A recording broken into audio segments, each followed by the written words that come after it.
Siang, kami dari kelompok 9. Saya perkenalkan, nama saya adalah Awastira Adrian Meno. Saya Novin Sarnarongga. Saya Thomas Tato. Kami dari kelompok 9 mengambil judul aplikasi manajemen aset desa berbasis web. Oke, jadi itu judul aplikasi yang kami ambil tadi itu aplikasi manajemen aset desa berbasis web. Lanjut, latar belakang yang kita ambil di sini.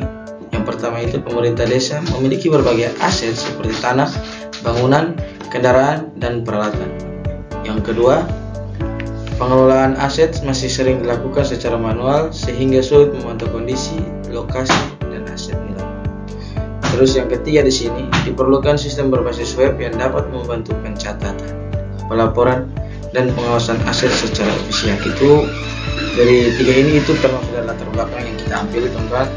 Terus tujuan aplikasi utama yang kita ambil di sini, yang pertama meningkatkan transparansi dan akurasi dalam pengelolaan aset data. Terus yang kedua, memudahkan admin desa dan kepala desa dalam memonitor, menambah atau memperbarui data aset. Terus yang ketiga, menghasilkan laporan aset secara otomatis dan cepat. Yang keempat, meminimalisir kesalahan pencatat dan kehilangan data aset. Ini ada 4 tujuan utama yang kita ambil. Terus lanjut ke kebutuhan sistem. Yang pertama itu pengguna utama atau admin desa. Yang pertama itu mengelola data aset, pengguna, kategori, lokasi, dan laporan. Terus yang kedua dari admin pengguna utama itu kepala desa, memantau aset, mengajukan, dan mencetak laporan. Oke, fungsi utama yang kita ambil di sini fungsi utama sistem itu login, multi level atau admin dan kepala desa. Terus yang kedua manajemen data, master atau kategori, barang, lokasi, dan user. Terus yang ketiga itu input dan edit data aset. Yang pertama itu dengan gambar atau QR code begitu. Nah, yang keempat itu pengajuan dan monitoring aset. Yang kelima laporan dan penyusutan aset. Yang keenam itu cetak laporan otomatis atau PDF. Yang berikutnya keunggulan aplikasi. Fitur dan keunggulan yang pertama, aset multi level, admin dan kepala desa memiliki hak akses berbeda. Yang kedua, integrasi database otomatis, mudah melakukan batchcook dan import data. Yang ketiga, antarmuka, sederhana dan responsif, mudah digunakan bahkan bagi pengguna non teknis. Yang keempat, fitur QR code mempermudahkan identifikasi aset fisik. Yang kelima, laporan otomatis dapat mencetak laporan aset sesuai kategori. Yang keenam, keamanan data, sistem login dan hak akses yang terpisah menjaga data tetap aman. Yang berikutnya, arsitektur sistem. Yang pertama ada admin atau kepala desa. Pengguna utama aplikasi yang mengakses sistem melalui browser. Yang pertama, admin bertugas mengelola data aset, kategori, lokasi, dan laporan. Yang kedua, kepala desa memantau aset, menyetujui pengajuan, dan mencetak laporan. Yang kedua, web server. Yang pertama, menjadi penghubung antara pengguna dan sistem aplikasi. Web server menjalankan aplikasi berbasis kode Igniter yang mengatur logika bisnis, validasi data, dan proses autentikasi pengguna. Yang ketiga, database. Yang pertama, berfungsi menyimpan seluruh data yang berkaitan dengan aset desa, seperti data, kategori, lokasi, barang, user, serta laporan aset. Yang keempat, antarmuka aplikasi. Yang pertama merupakan tampilan web yang digunakan pengguna dengan sistem menyediakan fitur seperti dashboard, monitoring, penyusutan, dan laporan aset. Yang ke user journey atau alur pengalaman pengguna. Yang pertama ada tahapan, aktivitas pengguna, tujuan, output atau respons sistem.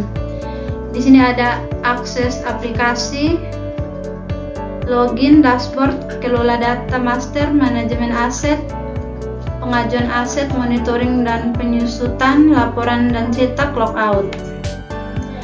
Aktivitas pengguna ada pengguna membuka aplikasi via browser, masukkan username dan password, melihat ringkasan data aset, user status pengajuan, menambahkan kategori barang, lokasi dan user baru, input, edit, hapus dan lihat aset, mengisi form pengajuan aset baru, melihat kondisi aset dan penurunan nilai, kepala desa mencetak laporan aset, pengguna keluar dari sistem.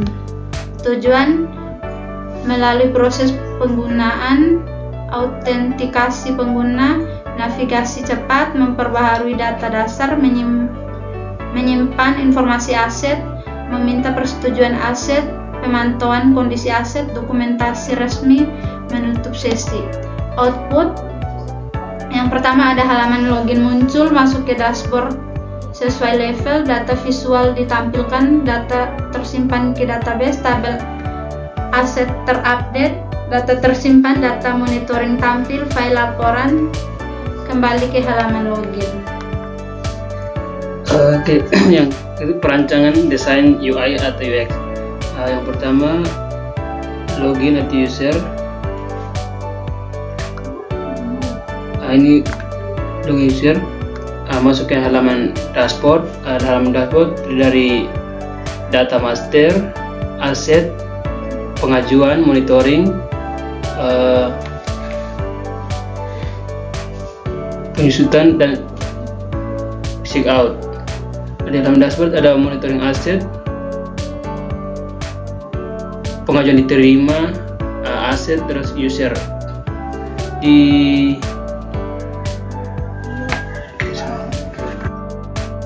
Di data master ada kategori,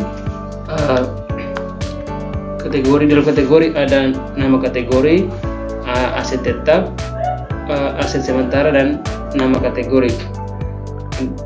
Data master berikut barang, di dalam barang ada nama barang dan keterangan barang dan action.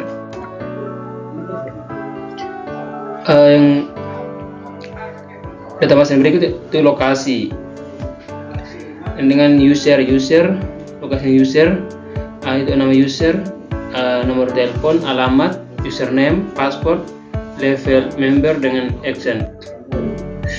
Yang berikut pengajuan. Di dalam pengajuan aset ada tanggal pengajuan, nama barang pengajuan, total pengajuan, status pengajuan dan action.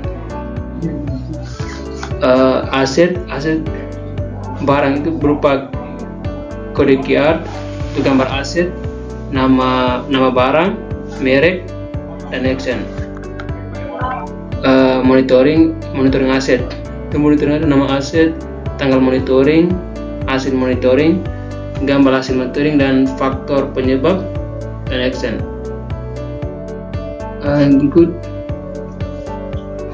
data penyusutan aset. Dalam data penyusutan ada kode aset, nama aset, tanggal peroleh dan harga aset. Dan terakhir logout sukses.